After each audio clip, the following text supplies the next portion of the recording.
Good morning or good evening, everyone. I think that we're ready to start now. Before we are going to start, first of all, do you hear me? Do you see me? Do you hear and see Andrea? Please put plus into the Zoom chat if you do. I don't see pluses. Do you? Yeah. Amazing. Yeah, pluses. Amazing. So we don't have technical problems. That means that we can start. So today we're here basically because we're going to discuss McKinsey final round case interview simulation. I think that you're as excited as I am because I'm really happy to see you and welcome you all up here today. And I think that we are going to spend quite productive, amazing day. But before we're going to start, put choose a figure from a range from 1 to 5, which is going to describe your mood. How excited are you about this webinar? Please share your figures in the chat. Mine is 6 for sure out of 5. Amazing, Fernando. I see you're excited. Did you do your homework after the last webinar? We're going to check it today. Okay, amazing. That's amazing. Okay, so plus or minus, we have 5, so everyone is ready to start today. So without further ado, we are going to start. Let's start with the agenda of today. So I'm going to tell you about the rules and about the format. It's not going to take a lot of time. Then we're going to dive directly into the interview case simulation, which is going to be led by our Gaurav, amazing coach, and Fernando. Maybe someone already knows him. Then we're gonna have a feedback and Q&A session. Please, I want here to highlight the fact that everyone can use our chat because we want to cover all possible questions you have. This webinar is made for you. So don't hesitate. If you have any questions, please ask them and you're going to receive the answer from our coaches. Use this opportunity. Then André is going to tell us about the company's mission and tell about us. Then you will hear directly from our clients some references. And stay tuned because in the end, you're going to receive some bonuses. Speaking about the duration, it's going to take about 2 hours. We're going to spend amazing, productive, efficient 2 hours, and introduction for a part is going to take about 15 minutes, and we're going to move to the biggest part, the most important part, the most interesting, which is going to take about 15 minutes, the case simulation by itself, and feedback part about 25 minutes, client references 15, and bonus materials. Please, before we're going to start, I want to remind you to stay muted till the end and to turn off your cameras. Okay, there are some moments when Andrew really wants to see us. And in this case, you can turn on your cameras. But during the main part of the case interview simulation, please turn off your cameras and your microphones. And I want to remind you one more time about the bonus materials, which you're going to receive in the end. So please stay till the end in case not to miss anything. Okay, so let's start. My name is Alexandra, and I am the moderator of today's webinar and the client manager at Consulting Masters. Today's guest candidate of today's interview session is Fernando. Okay, Fernando, how are you doing? Can you tell us something about yourself? How's your mood? How was your day, maybe? Hi, Alexandra. Thank you for the introduction. The day, amazing, great. Here at Barcelona, I can't complain. Just for the rest of the people to have a basic idea of who I am, I'm from Argentina. I study industrial engineering. I have about 9 years of professional experience, and I have just finished my MBA in Barcelona. and I'm doing the preparation with you guys for more than a month now. And super excited to be Amazing. Are you excited about the webinar? Are you ready to show everything you've learned already? Yes, I am. Yes, I am. Okay, let's do it.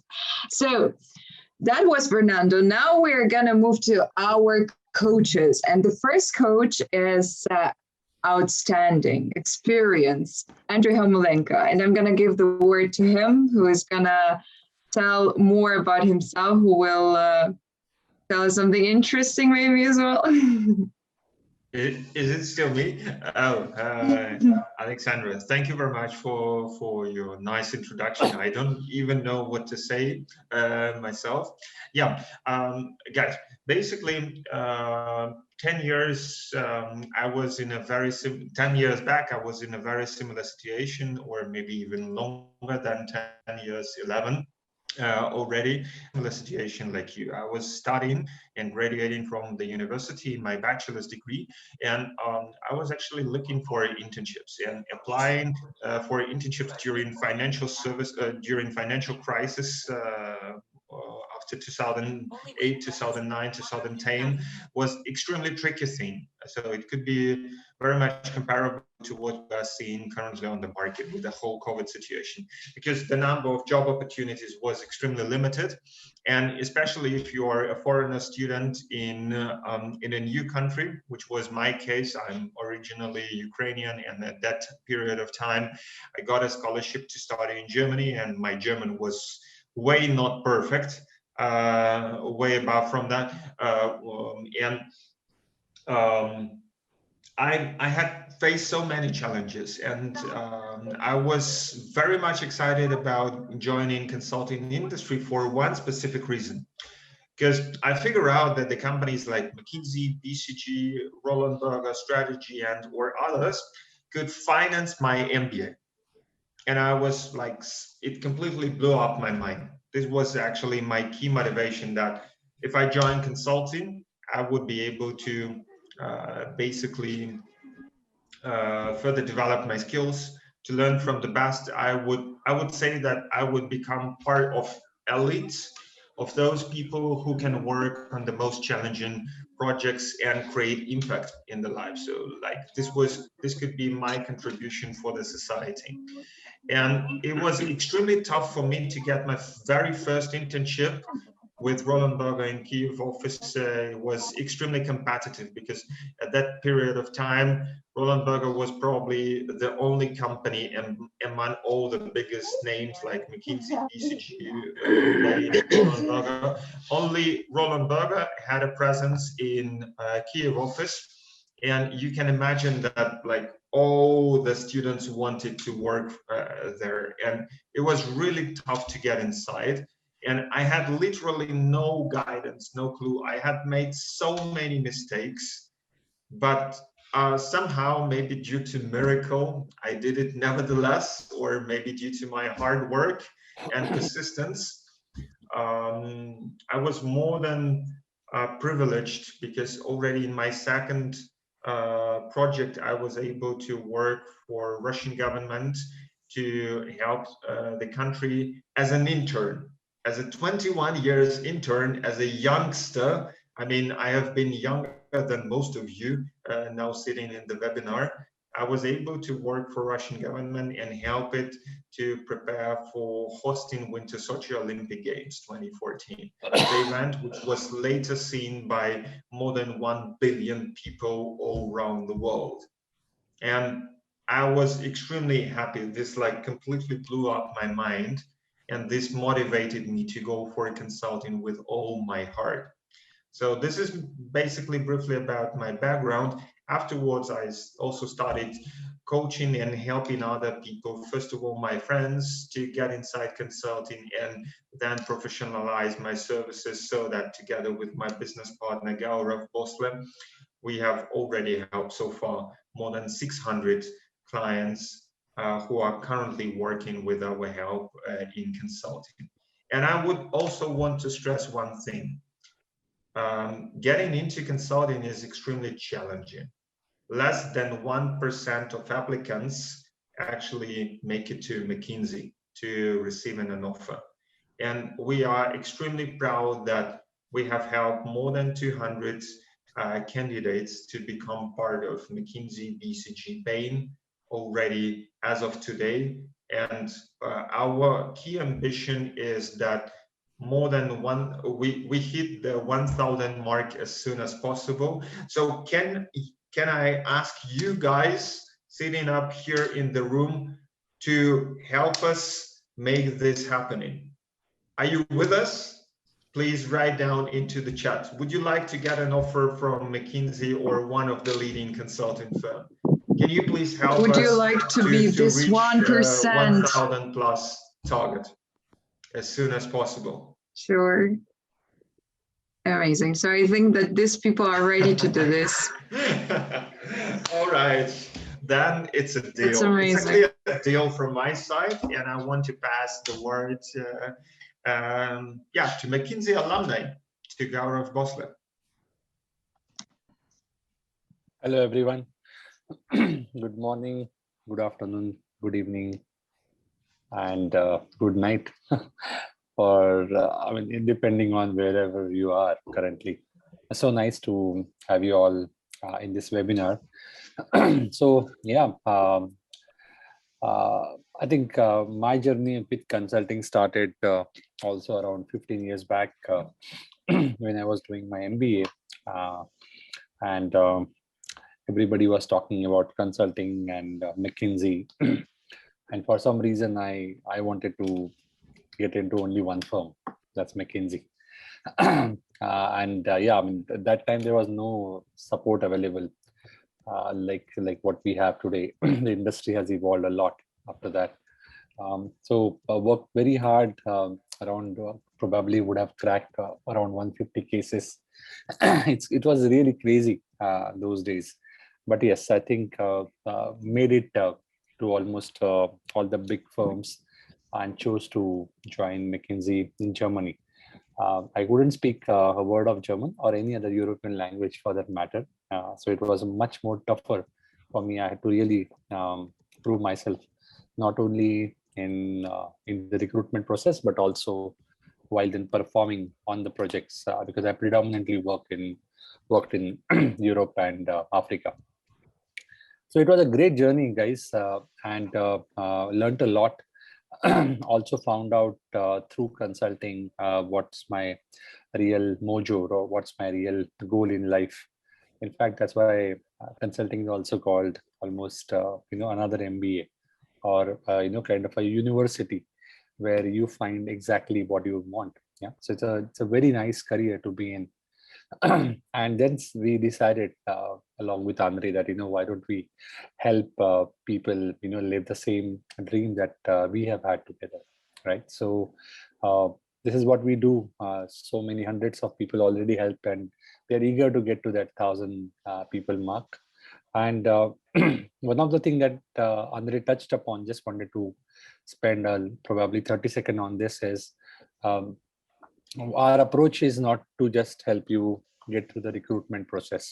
Yeah, recruitment process is one thing, but what we are targeting, if you know the name of the firm, we are saying consulting masters, and we want to make you a master consultant. And we want you to make a really good consultant who will add value to the clients. Yeah, because consulting industry, 1% people make it to McKinsey, but I think you might not know that every year, a lot of them get fired. So in McKinsey survival, every 6 months appraisal, it's in itself is a challenge. So it's a tough industry to be in, very challenging and very, very rewarding. And we would like to prepare you for a consulting life. Yeah. So keep that perspective in mind. Thank you. Okay, thank you, Gaurav. Thank you, Andre. You have just heard that Gaurav cracked about 150 cases when he was trying to get to McKinsey. What about you guys? How many cases have you already cracked? Have you started your preparation, or it's just the first step? Share with us in the chat, please. We want to see it. What about you, Fernando? Less than 20. That's all I'm going to say today. That's already enough. That's something. 21 is going to be today, right? Yeah. Okay, 0. Wow, amazing. 5. 5 and 10. That's good. That's very good, guys. The idea is to start. Just to correct you, maybe, I actually mentioned that after I cracked 150 cases, I simply stopped counting. So I didn't crack 150. I stopped counting after I cracked 150. I'm so sorry. That was the real story about the preparation 10 years back. Okay, now we see who is the winner here, right? Okay, now I think that we're ready to start. Thank you for sharing. I think that this one is going to be counted as well. And we are ready to start. So Fernando and Gaurav, are you ready for the case simulation? Sure. Okay. Yeah. I'm leaving you for now. Maybe just before we start, Alex, can you maybe ask people to help Fernando out? It's his third interview, of course. And you can see how he's becoming revealed, but I think he still needs our support. Yeah, sure, guys. So now I would like to ask everyone to turn on your cameras just for a couple of seconds, just 1 second, 2 seconds, and to clap and to show, maybe to say some words, some, I don't know, to wish you good luck, viel Glück, I don't know, everything, the best, and for Fernando. Are you ready to do this? Please. Okay, we have some wishes in the chat, but maybe someone wants to say something. Good luck, Fernando. Good luck. You can do it. Fernando. You did it last time. All the And best, you go for Fernando. it again. Everything will be good. Thank you so much. I think now Fernando is enough. Yeah. Filled with energy. Yeah. Yes, actually, Okay, this just why, enjoy the yeah. process. Don't think much. Okay, amazing. I want to remind everyone right now one more time. If you see the question and you have an idea how to solve it, and Fernando doesn't, it doesn't mean that you should be silent and not to share this information. Please write in the chat. You can discuss it there, and afterwards we can discuss your answers all together with the coaches, okay? So please don't hesitate, don't worry, don't be shy to share your ideas about the case solution, okay? Okay, I think we're ready now. Yes? Yeah, I also just want to make a quick point today. So today's simulation will be a little bit different. So we decided to narrow it a little bit down. So today we are only going to simulate the case part of the final interview round with McKinsey. So we are not going to simulate the personal feed part or the questions at the end of the case, after the case to the interviewer. So we're going to focus just on the case. And therefore we want to have it a little bit shorter, but I would strongly encourage all of you to participate. I will be there in the chat to help you out, navigate you, provide you also the answers. So please, can we actually agree that, could you please try and solve the case together with us and Fernando in parallel into the chat? Can we make a deal? Can you please put a plus or say yes in the chat? Yes, we have a deal. Amazing. Cool. Then, yeah, Fernando and Gaurav, all the best. The stage is yours. And yeah, afterwards we will recap everything in the feedback session and discuss also the questions and provide you with some special content today, which we have prepared for the second part of the presentation of the webinar today. So stay tuned and enjoy the show.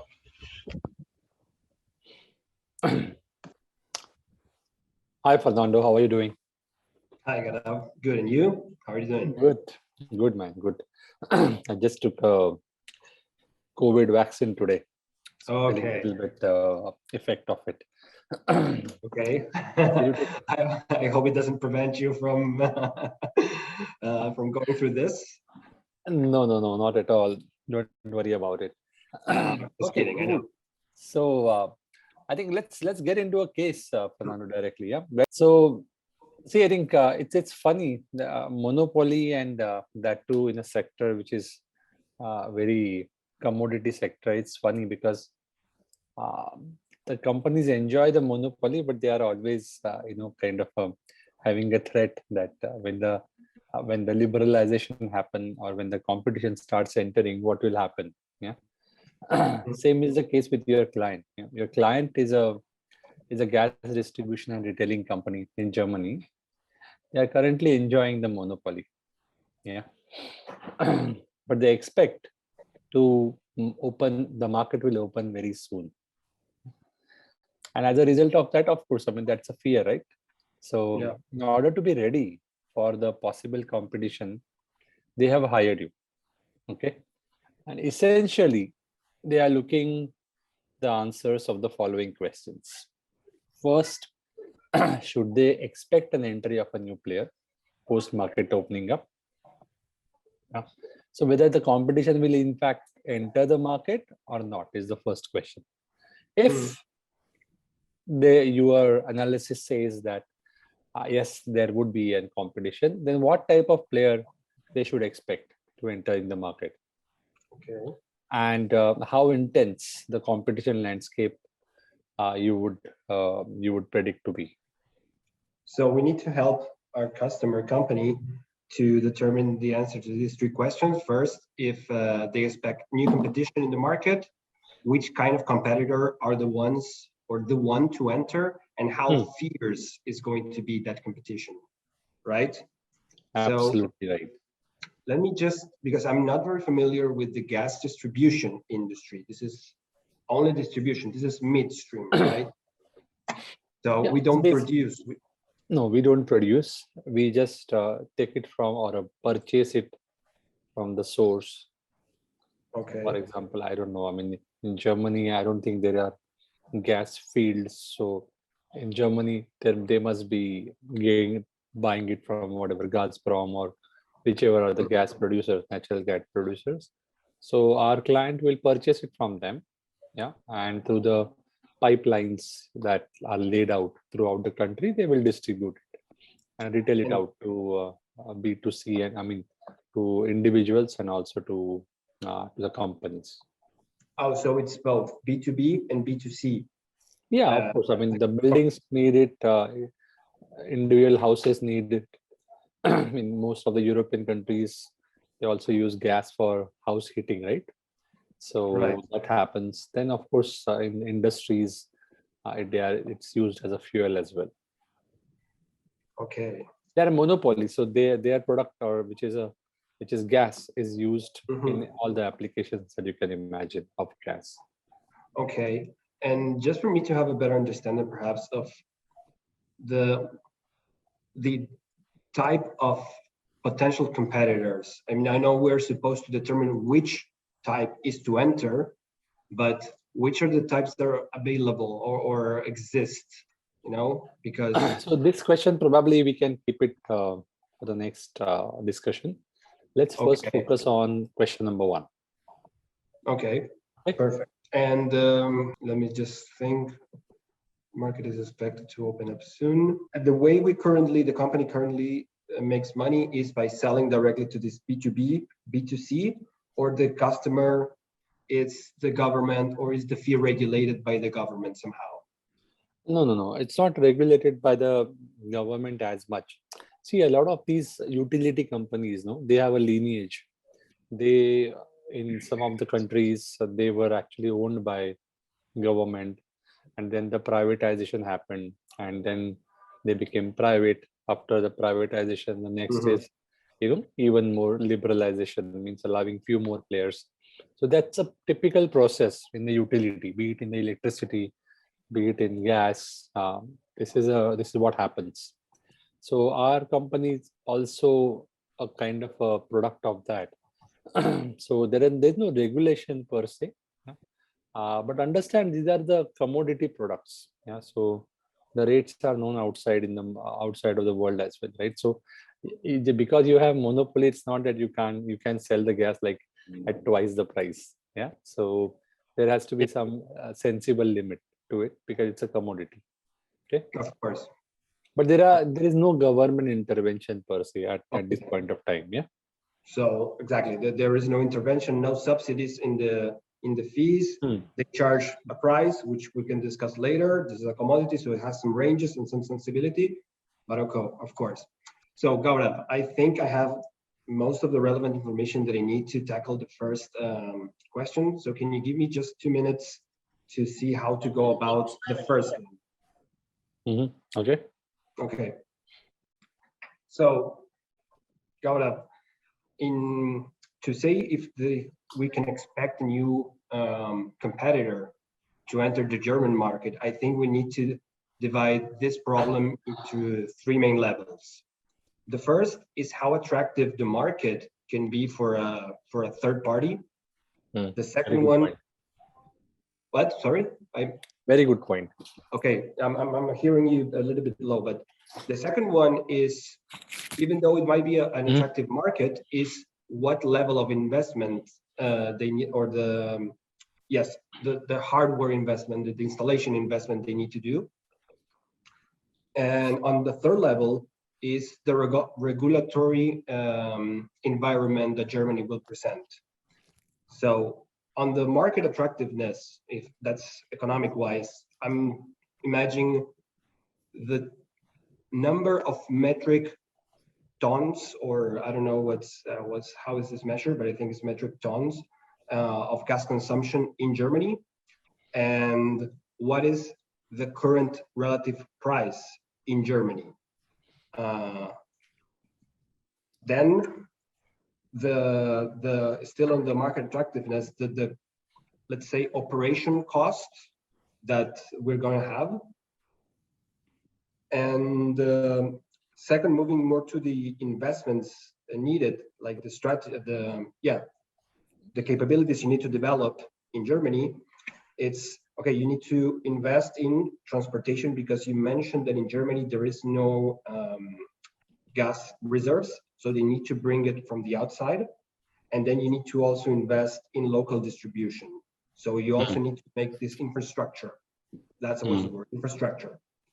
And the third level is regulatory. If you mentioned the government is a important stakeholder here. So are they going to present some incentives for new competitors to enter, namely discounts or tax exemptions? Does this structure make sense to you? I think the government is redundant. As we spoke, government has no role to play. Okay.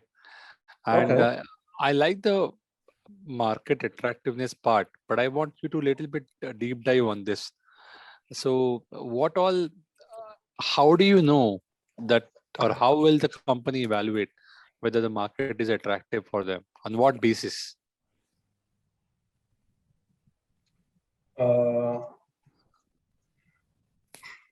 I think if I were a competitor or a potential entrant to the market, I will analyze the return on investment and the profitability, the yearly profitability. I think those would be the two main financial metrics I would use. Okay, fair enough. Fair enough. Let me share with you an exhibit. Let's say this is the current financial condition of your client. Yeah, and let's say this data is public, so people will be able to, the competitors also would be able to have access to it. So if this is how the financials are playing out, how will this data help, or what kind of conclusion you can draw out of this? Okay, so basically, if you are a competitor or if you are a potential competitor. Okay, so what I can see from here is that I assume these are figures. So let me just move this window. The figures here are in relative amount or in Yeah, I can say they are percentages, yeah, because yeah, it's percentages. yeah, right. So I can say that the raw material, the gas, is 50% of the full retail price, while 40% is the investment in the infrastructure you need to support, which makes it, and then commercial, 8% commercial. And this is a low profit, it's 2% profit. So it's an industry that is driven by volume, right? Not by the unitary sales on itself. So you need to reach a large market to actually come up with high net profits in the bottom line of the P&L. Mm-hmm. So by looking at this, what I see is that we need to get to understand how large a market we can actually get. So what you're saying is, because the margins are low, what you're talking about is it's going to be a volume game, right? It's going to be volume driven, yes. Okay. How would you comment on the infrastructure bucket? The infrastructure cost is a major component of it. Yeah. How should a newly or a player who is planning or who is even considering Germany as a market, how should they react to it? Okay, so when I see this cost structure or this price structure, and I see this 40%, what surprised me is that it's less than the gas in itself. Still a huge amount, so it's very capital intensive. Another thing what I would like to understand or see is how frequently do I have to do investments, to maintain the structure, because as we mentioned, this is probably an averaged out cost yearly basis, yeah. So you have money that will go towards infrastructure quite constantly.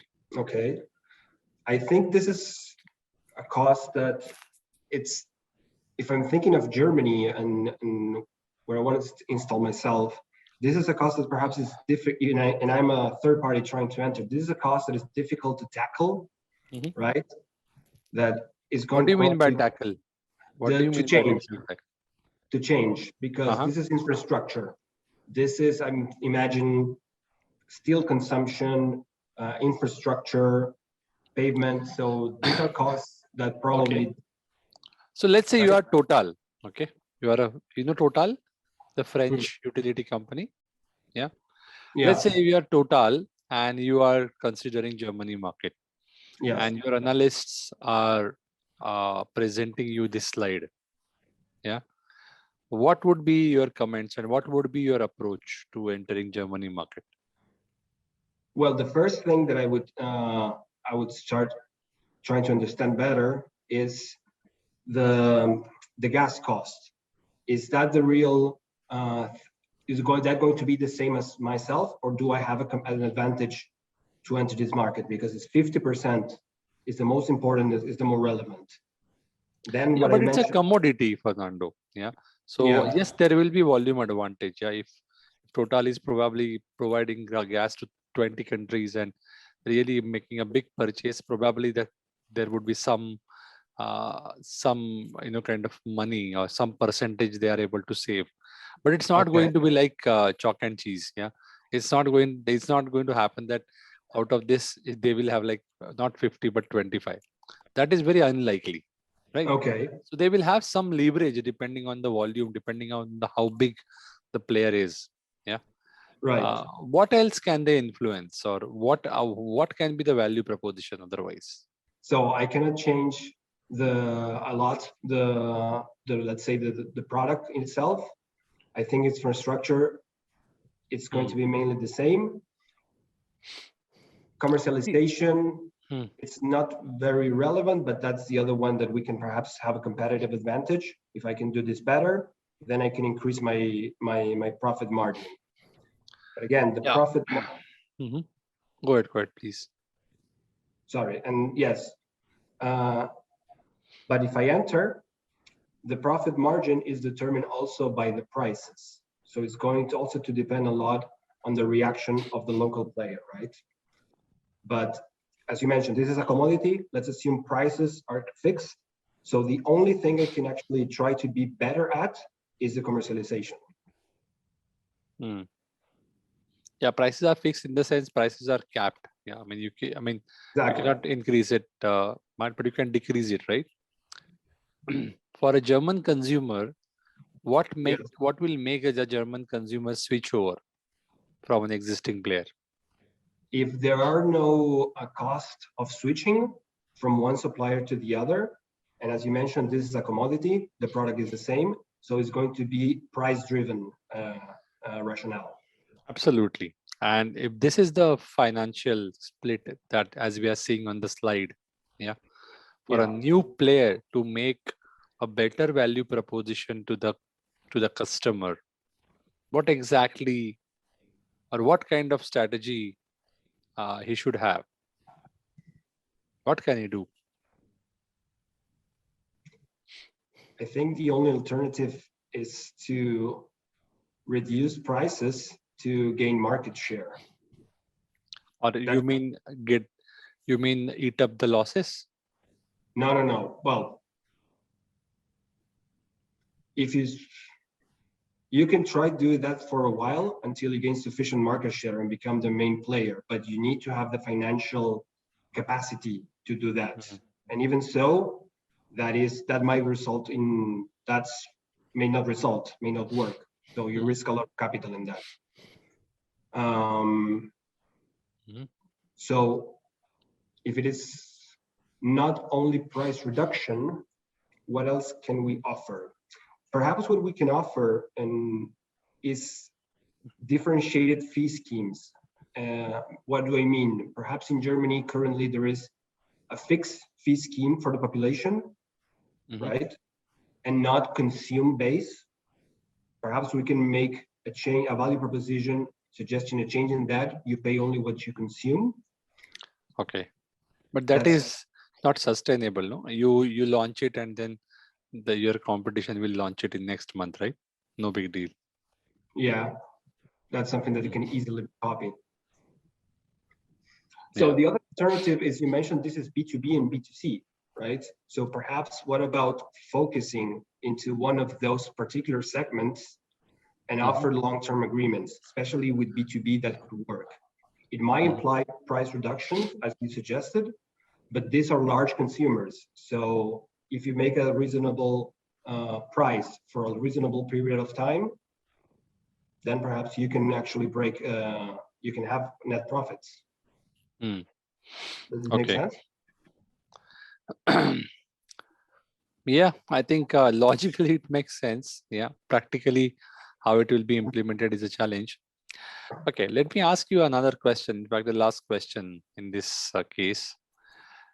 Let's say Total puts a proposal together. Yeah.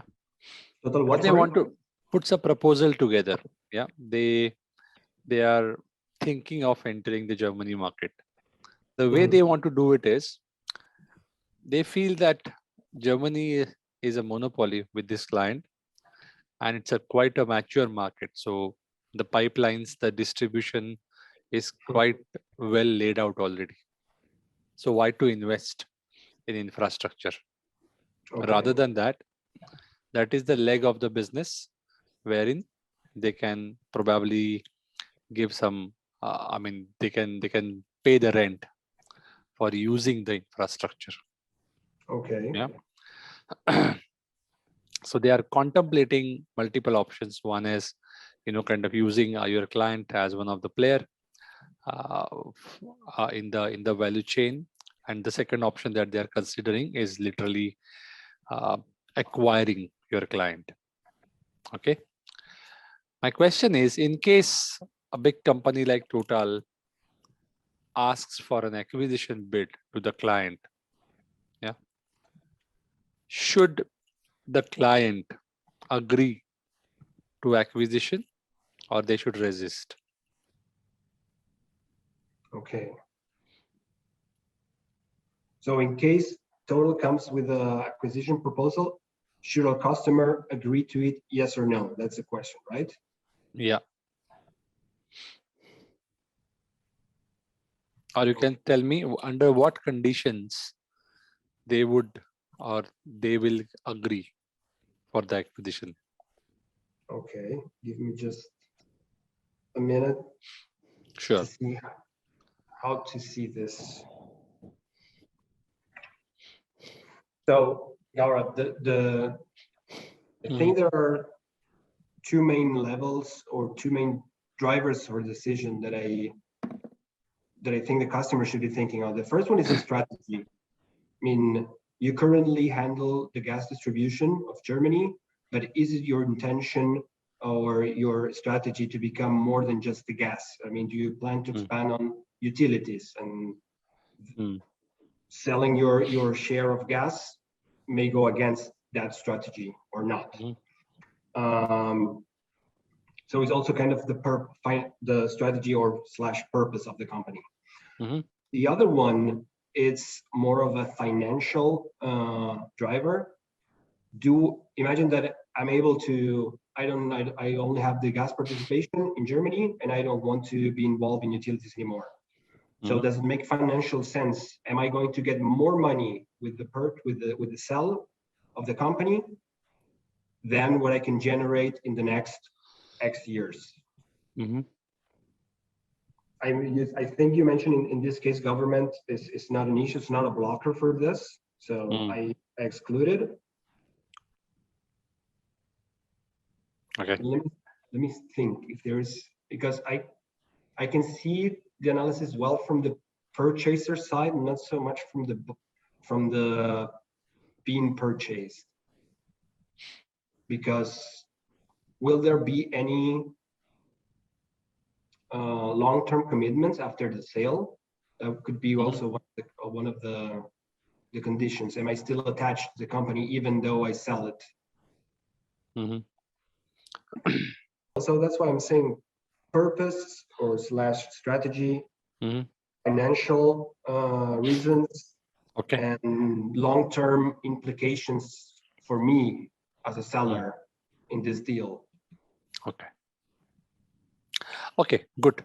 So why don't you take a minute and summarize the case? Okay, Gaurav, in terms of the question of whether or not to expect new entrants in the market, we believe, for the analysis we run, we believe that it's not an attractive market for a foreign competitor, given the low contribution margin this business has. In case that this actually happens and a potential buyer asks us to buy the company, we should assess the financial dimension, our strategy, and the long-term conditions of the agreement. That's it. Okay. Good. So let's first invite the comments. Okay. André, you're there? Yeah, sure. All right.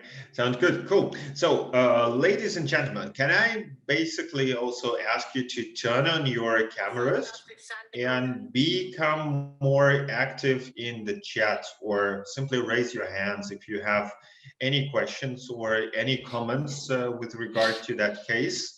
And yeah, I would also maybe give the word to Fernando. So, Fernando, how do you think, how was the case so far?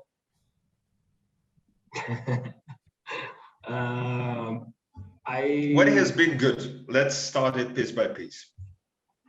I think one of my strengths, as I previously mentioned, is that I don't get nervous, even though my performance is not what I expected. So I think that's good. And to improve, anticipating your potential question, I think a structure in the creativity part of the case, on the brainstormings. Okay, all right, cool. So ladies and gentlemen, and in particular, Julia Osterak, Sayan, Polina, Carlo, Miguel, Michael, Eleandro, Yomna, Dina, Franklin, Ziav, Amina, Naomi, Sanyam, Ashkar, Shivangi, Pedro, Niti, Avinash, Angelica, and all others. This webinar is as well for you, so could you please turn on your cameras and become more active into the chat. So if you want to get some value from this webinar, please be active.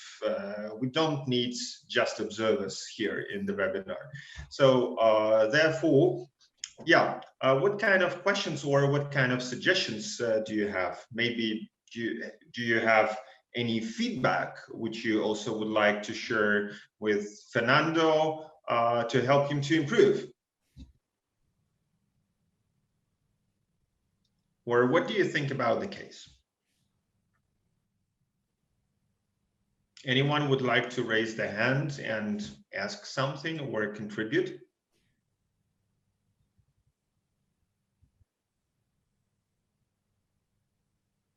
Come on, guys, it's a good opportunity for you to ask all questions you have right now. You have two coaches in front of you, so don't be shy. This is Oliver speaking. Hi, Oliver. Hello.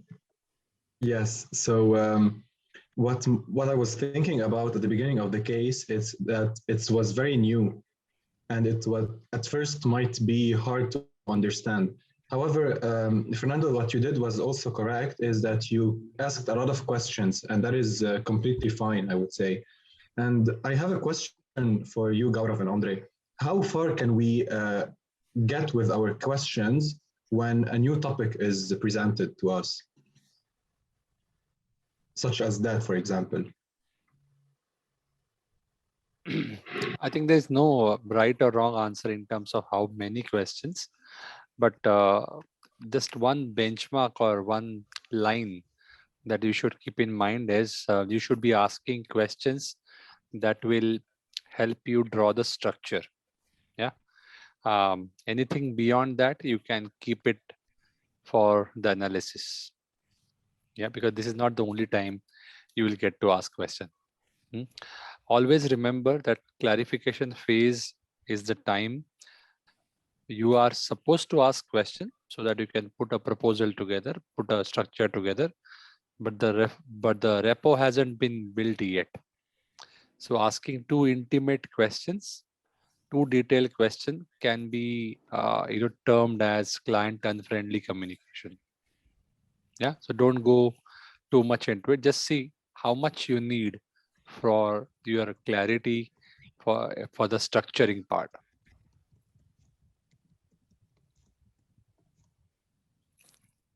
Okay, yeah. Hope this was helpful for you, Oliver.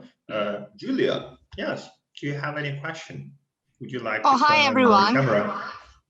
Hi. First of all, sorry I'm without camera. I'm out and about and taking phone Zoom call from the phone. So Fernando, I remember last time I saw the presentations or the case study, and it was tricky as well. It was a creative entertainment industry. So you seems to be having luck for difficult cases. So well done for maintaining your composure. So yeah. I mean, I don't think I have a question, but I guess the way I could have gone about this case to evaluate the market's potential, if you say that this is a utility company, then you could establish the number of households in Germany and see how much they pay per year, etc. And that could give you an idea of the potential revenue, I guess. That's kind of the only structure I was thinking about. But yeah, I guess that's my suggestion. But well done again for keeping your composure, Fernando. Thank you very much, Julia.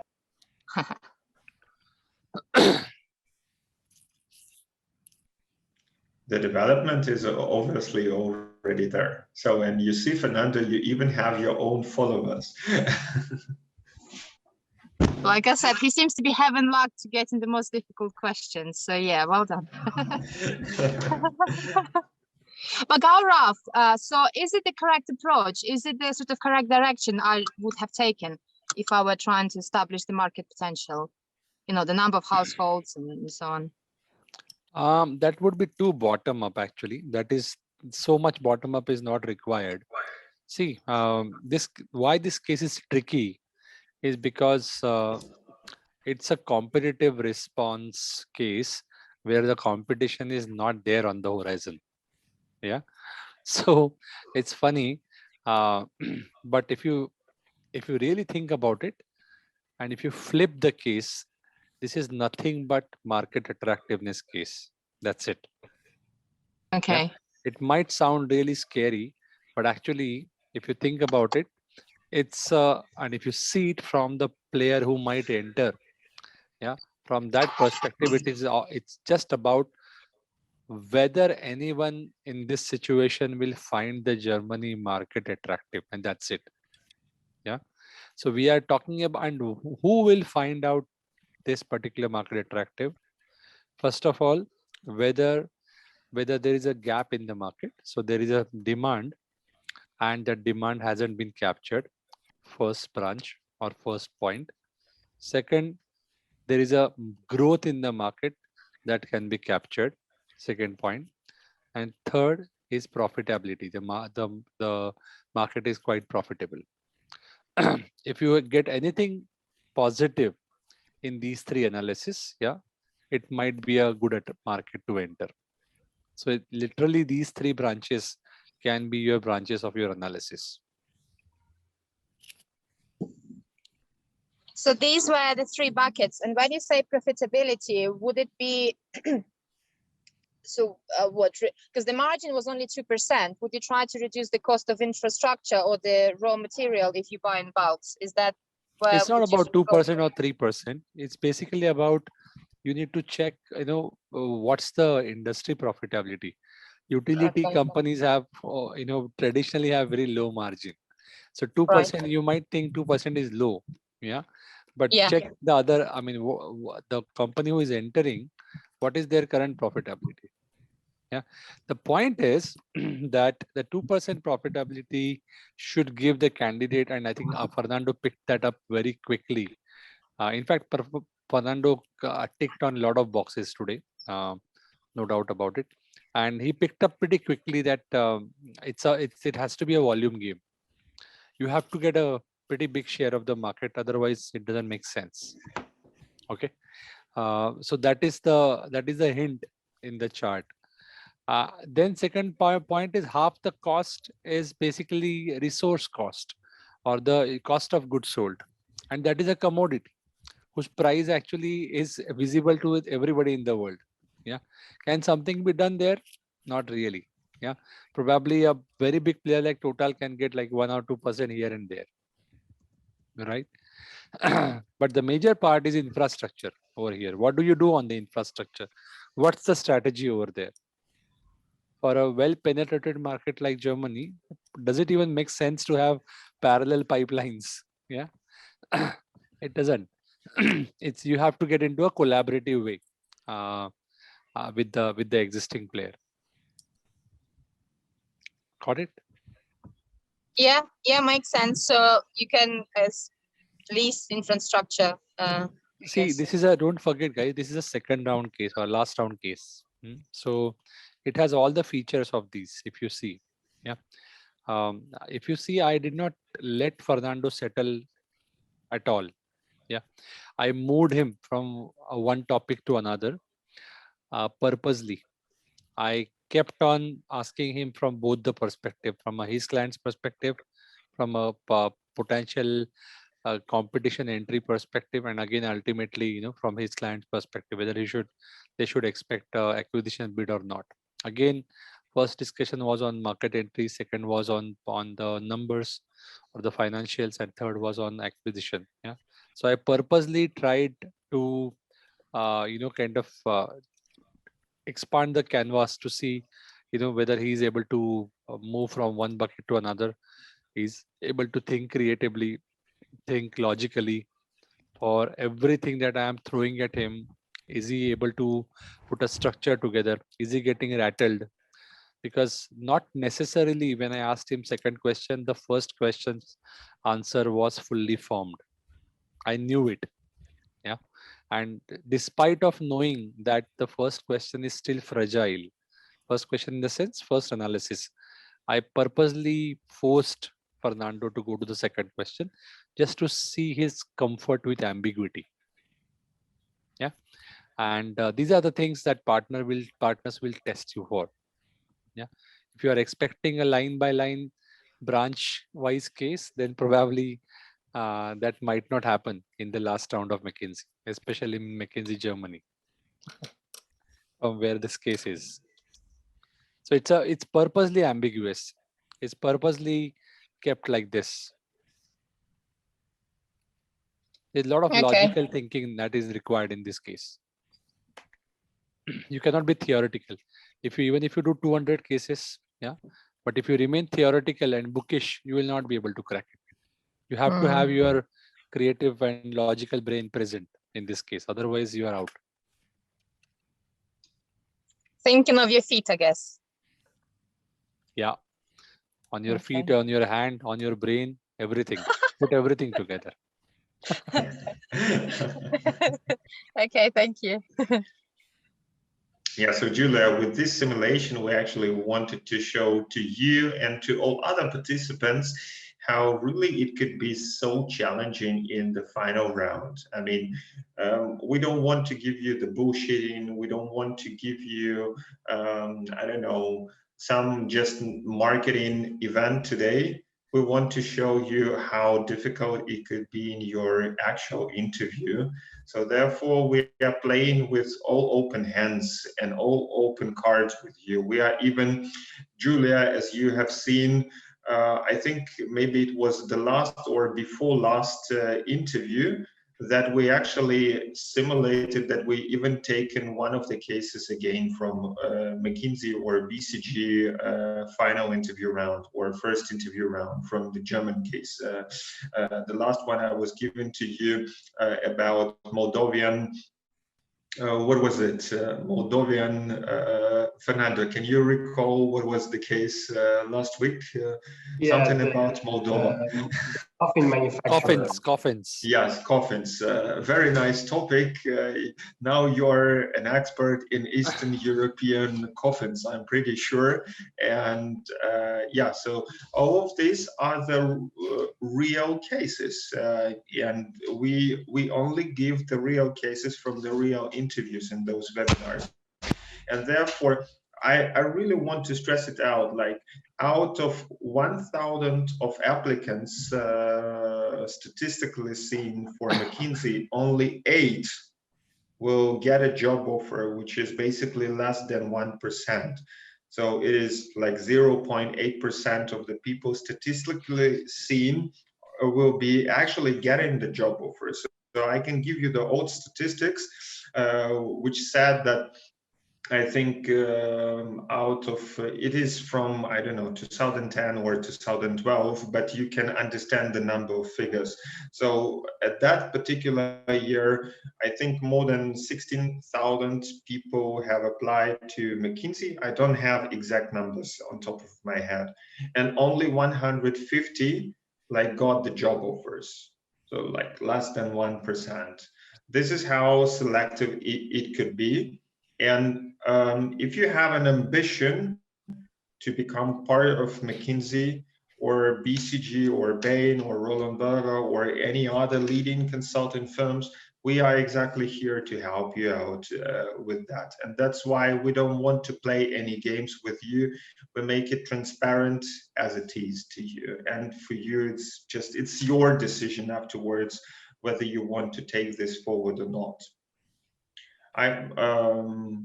Julia or Fernando, does that make sense to you? Yeah. All right, cool. Vivek, you raised a hand. So what kind of question do you have? Well, firstly, sorry that I'm making Gaurav talk again. And my question was, so what should the client do? What kind of joint venture or what kind of offer the client should accept on the case part? Yeah, that's all. So you're asking for answer. The case doesn't have an answer. So see, I think it depends on what we consider as the key success criterias for the client, yeah, on the acquisition. However, basically, a lot of candidates in the past have suggested that they should be probably going for a JV.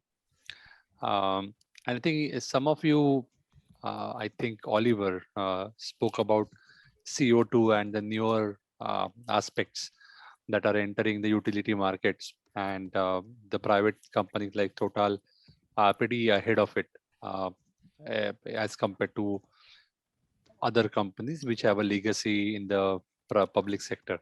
So coming together can have a lot of synergies. So a JV or joint venture can something that can be proposed.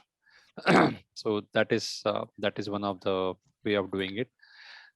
Secondly, infrastructure sharing is an important area over here that I think Fernando should have identified, because infrastructure being 40% of the cost and market being mature, where you don't have to lay out a lot of pipes to connect to new opportunities, it's a waste of money ultimately. So there has to be a collaboration. Now why would a company collaborate? Yeah, so you need to either kind of present them something, or kind of give them a amazing value and just completely acquire them. So yes, acquisition is always possible. Yeah. But yeah, I mean, a more amicable can be JV.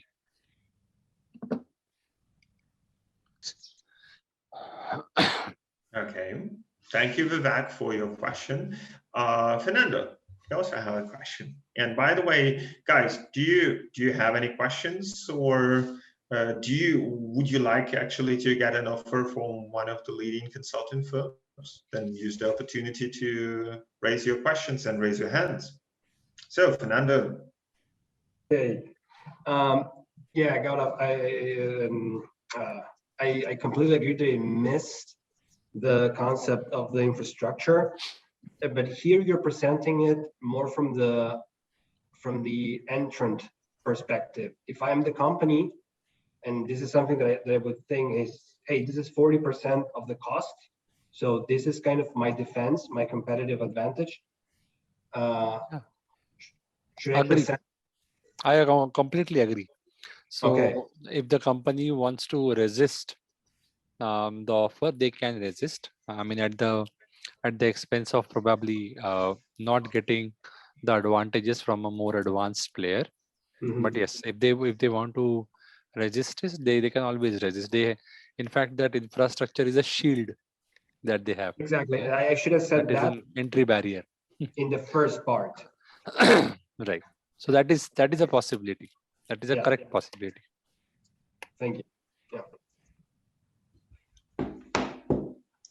All right. If there are no questions from your side, then would you like to get the feedback from Gaurav about the case performance of Fernando? Can you maybe, I don't know, raise your hands or put a sign or say yes into the chat or give the plus? Vivek, Oliver would like to have this. Anyone else?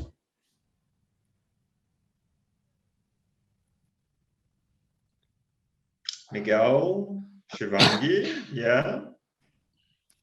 All right. Everyone else, please leave the webinar room right now. We will not leave you with the feedback. So if you are not interested in hearing that, you can just simply drop off right now. All right, Fernando, would you like to get some feedback, or you are so fed up with all the feedbacks which you have received so far? Oh, no, I love feedback, so can't wait to hear it. All right, so Mr. Shivu, maybe you could provide some recommendations for our Mr. Fernando to improve on. Yeah, absolutely. So it might sound strange, but if I put it as a first round performance, I would have to reject you. But I mean, if my first round guys have put you in front of me, and if I'm a partner, then probably this performance was not that bad. Yeah, and you probably can make it for a lot of softer things that you have done. Yeah, so one is being very um, what can I say, stress resistant. Okay, having a good enough structure at the start. For every question, trying to put together a structure before giving me loose points. Yeah, all these are good things.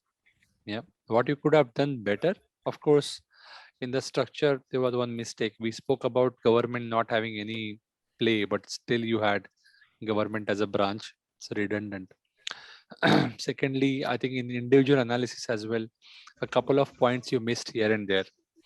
But the funny thing is that me as a partner, I know this is a tough case, and I also know that it comes from a really weird sector that you probably do not know. And for you, it's everything going to be first principle thinking.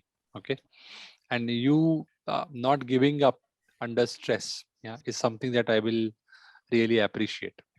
Okay, so it's a good performance, Fernando, on this one. Thank you very much for the feedback, Gaurav. Okay, all right.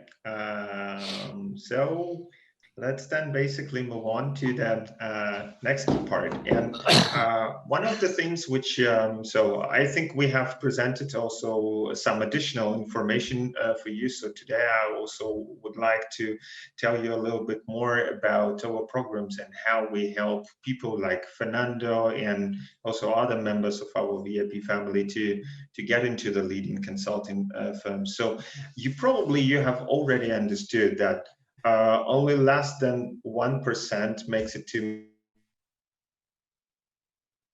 McKinsey, or less than 2 or 3% makes it in firms.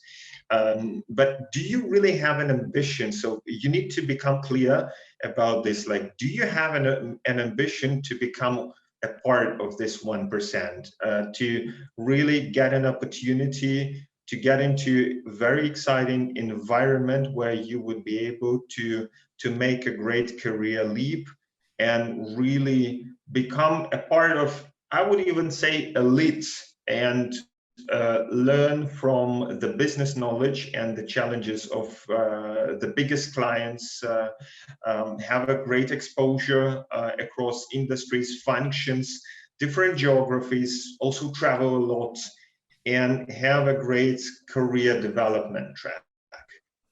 This is exactly why we are here. And in the next part, starting from the next slide, I actually want to tell you a little bit more about our company, because the mission of our company is to attract, retain, and further develop top talents around the world. This also goes perfectly along with the mission of McKinsey. And we are here because we want to help you to cope with all those challenges. Because what you need to know, out of 1,000 people statistically seen who are applying to McKinsey, let's say, or to BCG, Bain, or any other leading consulting firm, 80% will never, ever even get a chance to interview with those firms, because 80% will not be even invited. Like, they strictly, consulting firms follow strictly 80-20 principle, which means that 80% at least will be out selected during the screening phase. Now they use this very famous algorithms. So AI screens your profile and is not even giving you a chance. And now during the COVID, it's becoming even worse, because the restrictions are simply high. So they increase the bar. But we as consulting masters, we have developed a process how we will help you out. We will basically start working with you hand in hand to help you to go through all the stages of the application process to help you to secure your interview process. So today I actually want to explain you the logic how we can help you in that situation to overcome this. So based on our very first session, which we will help with you once after you decided to start working with us, we will first of all create a tailored application approach for you and an application strategy, which basically means that we will define together with you what are the list of the firms which we will be applying for, in which geographies, what are the positions you are looking for, and what kind of networking do you have or do we have. As former consultants with more than 12 years of experience, we have quite a few friends, former colleagues, and nowadays more than 600 our mentees whom we already helped to get into all those major firms around the world. And this is exactly the network around the world in all those firms where you can benefit from. Because what tweaks this AI algorithm is one way, when you get recommended by someone who is already working with the firm. So imagine that one senior manager or principal or partner or even up to managing director can put a word for you in the HR.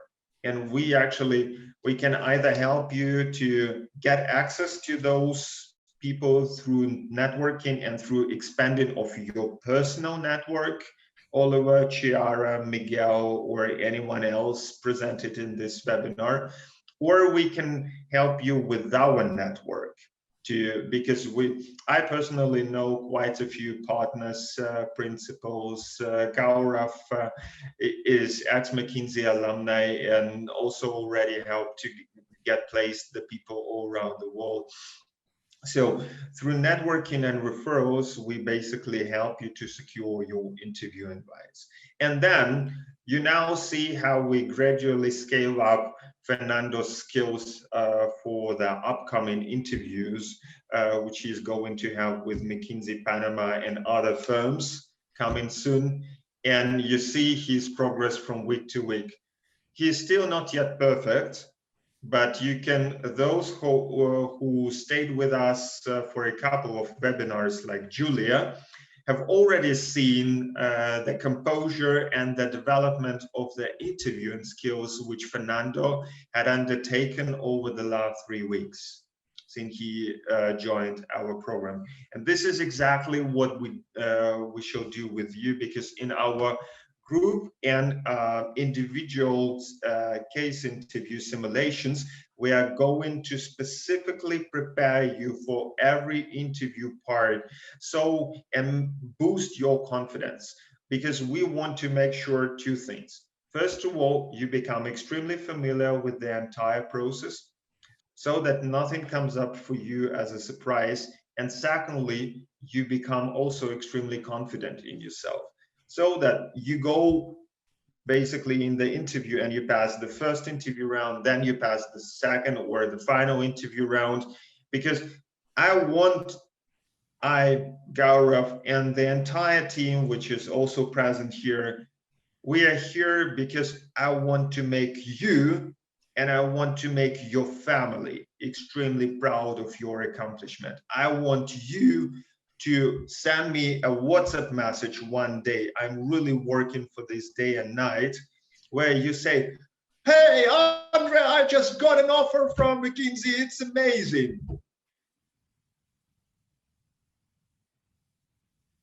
Exactly these kind of emotions I want to cause, because my wife, Olga, will tell you the truth. I am so happy about every offer which my client is receiving. It's like Christmas for me, because it's like I'm receiving another offer. I treat this also very personally, and that's why I give all the patience to deliver the results. And we don't want to limit here, because it's pretty often that our mentees get more than one offer. They got 2, 3 or more offers. That's why afterwards we also want to help you to make the right decision. What is exactly the right firm and the right offer for you based on your long-term objectives? And as Gaurav stressed it out, and I want to stress it even more in addition, imagine you are one of these 0.8% who broke into McKinsey or into Roland Berger or Strategy or any other consulting firm. It's not the end game. It's just the beginning, because it's extremely tough to get inside consulting, but it's even tougher to survive in consulting.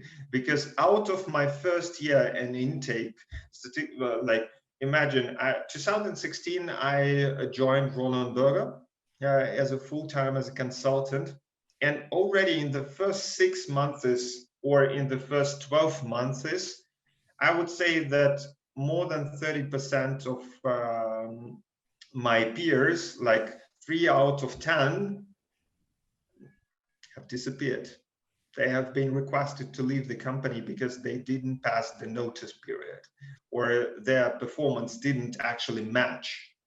And like Vivek or Franklin or Sanya, do you want to get into consulting and then being fired after 6 or 12 months?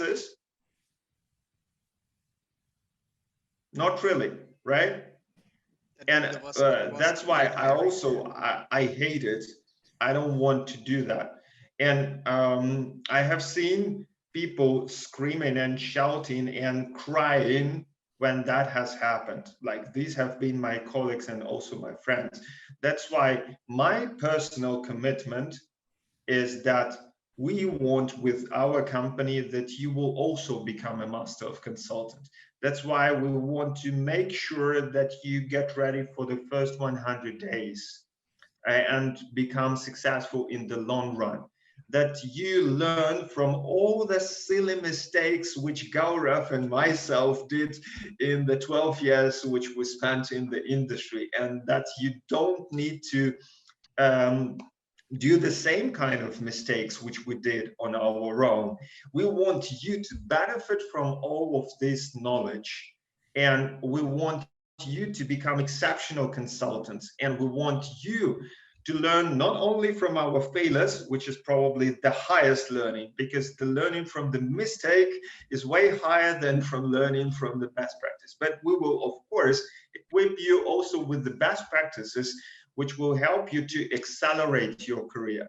So most of my peers, like out of the remaining people, 5 or 6 people have been promoted in 1.5 or 2 years from consultant to senior consultant level. I have been extremely privileged, but I have been also extremely hardworking. And I received my promotion already after 5 months. In June 2016, with Roland Berger, I was promoted to senior consultant, and my salary got increased from 85,000 euros to 100,000 euros. So I got like plus 15,000 euros salary increase, and I was probably the only one of the intake who got promoted that fast. Do you want to do the same career progress? Do you want to expand and more than double your salary from, I don't know, 60K to 150K, which was my case, in just 6 years? This is also part of what we are doing for the Get Ready for the first 100 days program. This kind of knowledge and expertise we want to give you as our commitment and as a knowledge to the younger generation further. So this is the holistic process in the nutshell, where we will work very close together with all of you, or with every one of you, to make sure that you not only become one of this top 1% who gets an offer from one of the leading consulting firms, but that you also foster that this is not only the job for you, but this is your profession. This will become your profession. And this is my personal commitment and the commitment of the entire consulting masters and our team and all other VIP clients which are here, because you will also become a part of VIP family, and some of the members are present here and to help you out to make it really to your dream consulting offer, which will make you and your parents or your friends or your wife or your boyfriend extremely proud of your accomplishment. So this is my ultimate commitment to you. And then on the next page, just maybe to give you briefly in the nutshell, we have 3 programs where we can tell you about this in more details, about starter bundle if you want like a trial out period consisting of 5 sessions to get started working with us. Or if you want the VIP result program, which will give you a result guarantee option. So we will help you for the next up to 6 months till the moment that you receive your dream job offer at one of the leading firms. Or the third option is VIP alumni, where we will help you not only to receive your offer, but also obviously to become an outstanding top performer in consulting, where you will fully leverage all our knowledge and expertise, and it lasts for up to 9 months to help you to get the job offer and to help you to pass your probation period and become on the fast track to your career. And so far, if you're interested in one of the joining in one of our programs, please click on the link which will now appear in the chat and do the first step right now to book the first free call with our expert team. And let's basically get on the journey already today. So just make your personal commitment to you. Are you able to invest in yourself, to invest in your better future today?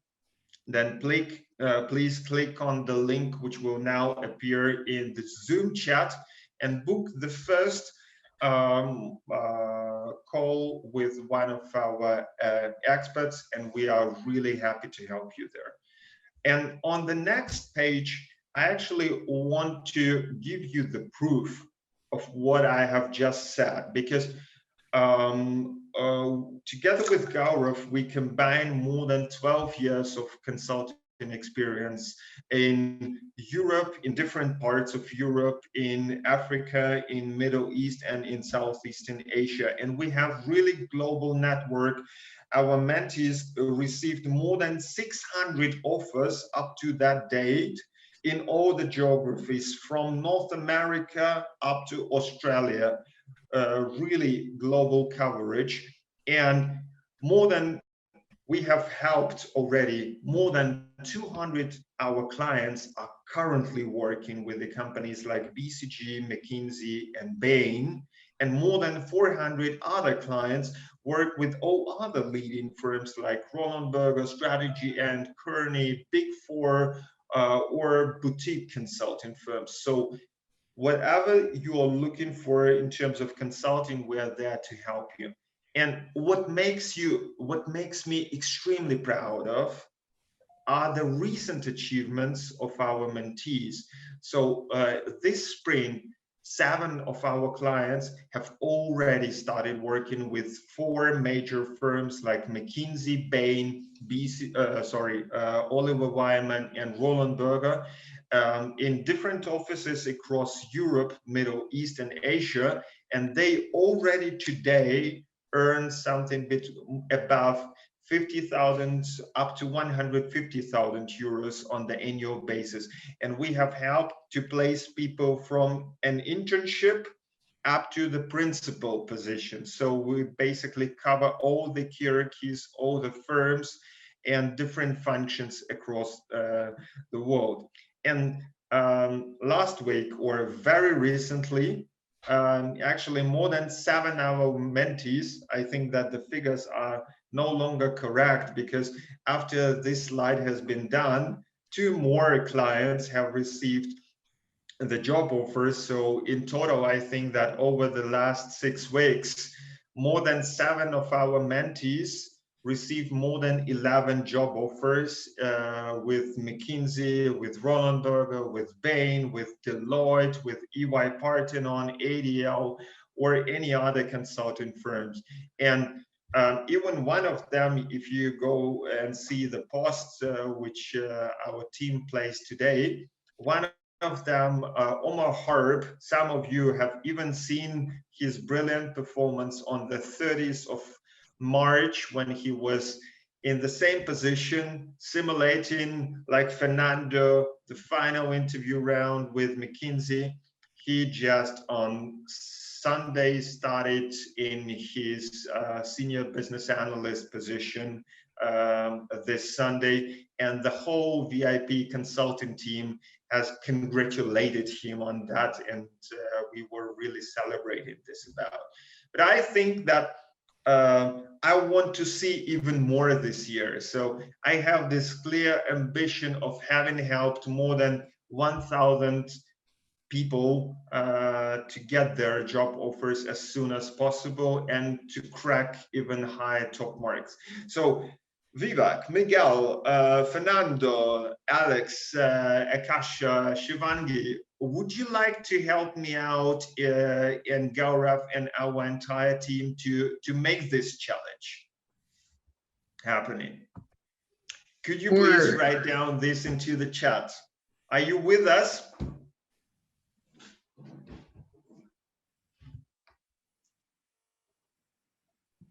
I think yes, they're ready. Yeah, that's really great. So therefore, please don't hesitate and click on the link and book first, get a first free consultation call today with our client manager to help you make the very first step towards receiving your dream job offer. And now I simply want to stress it out and give the opportunity to Fernando. So Fernando, can you maybe, can you also turn Fernando or Shivangi or Pedro or anyone else from our VIP clients presented here in the room, could you please turn on your cameras so that we can also hear a little bit more from your experience?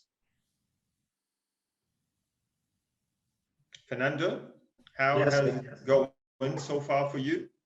I can start if you want. So I remember when I started how how disastrous I was. But what's really surprised me, Andre, was how many resources the VIP program has. I mean, we have the 4 sessions weekly. So for every single, I'm on the interview part now, not so much focusing on the career, and so many resources that are available to actually crack the cases and prepare yourself. And one that I appreciated, one of the last week was how to, for the fit for McKinsey, how to better prepare for those questions. What is actually the consultant looking? So those kinds of information or insights that you cannot get anywhere, for me, that's super valuable.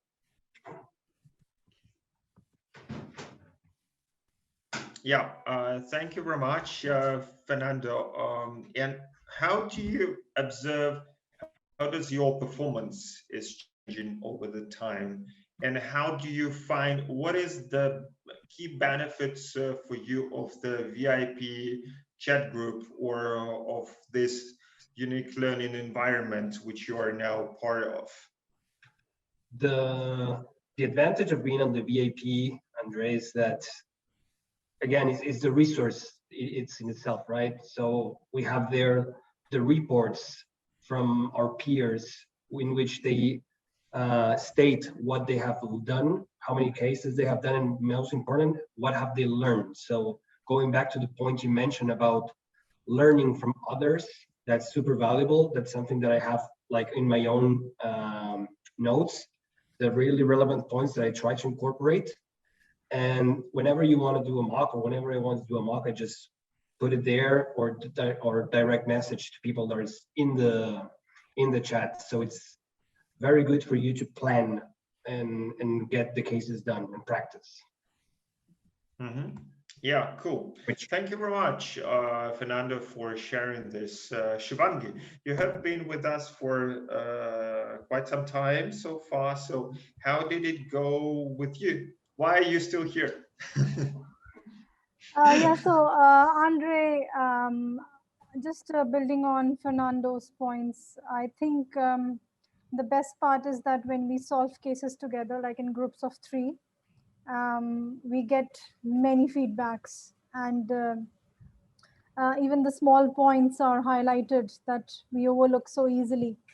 So yeah, along with that, I think in terms of how to network, how to speak with people, and how to really get effective referrals, that's something that I've learned from this community only.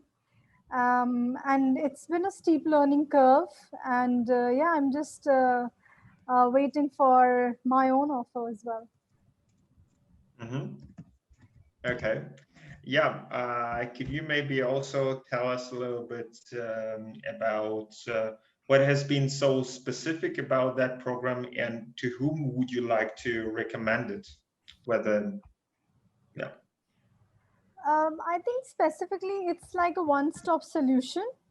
Before I started with the program, I was looking for so much. There's so much on the internet as to, you know, what should be done, what should not be done, where to practice cases, for instance, and how to get referrals.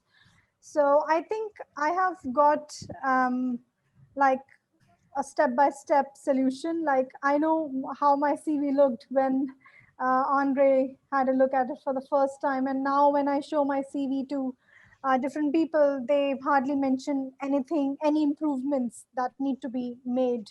So, I mean, all those things from documentation to how to speak with people, how to write effective emails, for example, for referral.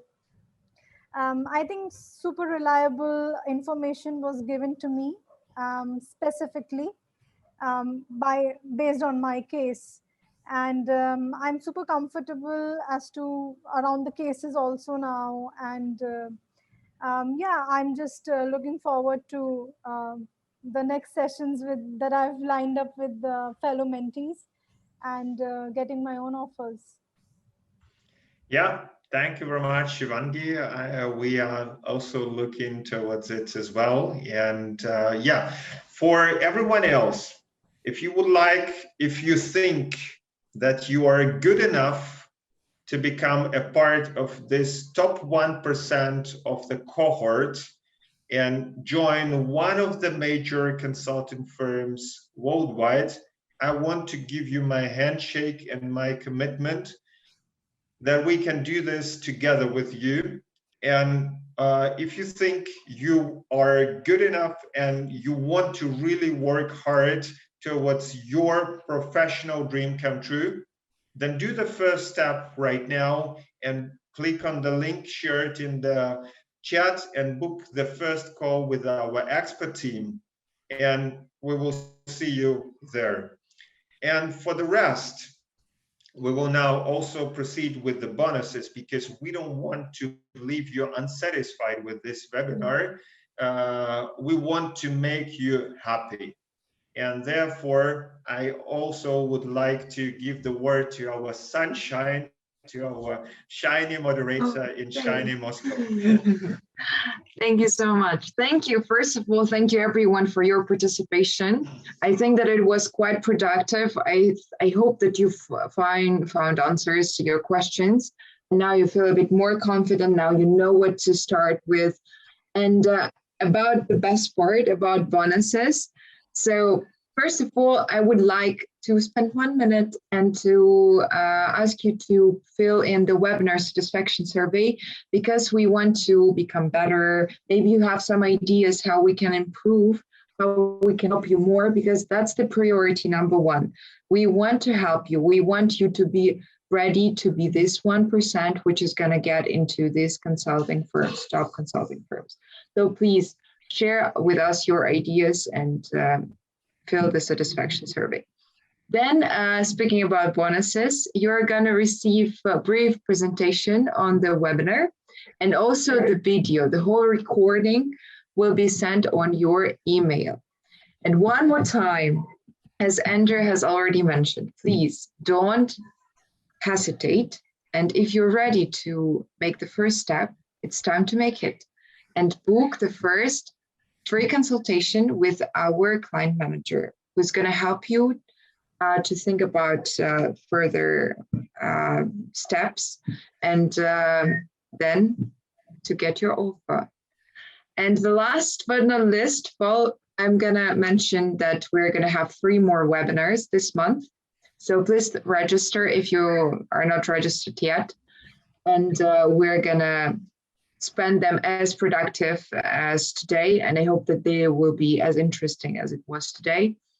And follow us on social media, because there we post a lot of interesting information, some articles about different industries. If you're coming from another industry which is not connected with finance or economy, for example, whether you have chances or not in consulting. So please follow us there not to miss any useful information. And thank you again, guys. That was an amazing webinar. Thank you so much. Thank you. Have a good day, evening, morning, depending on where you are. Bye.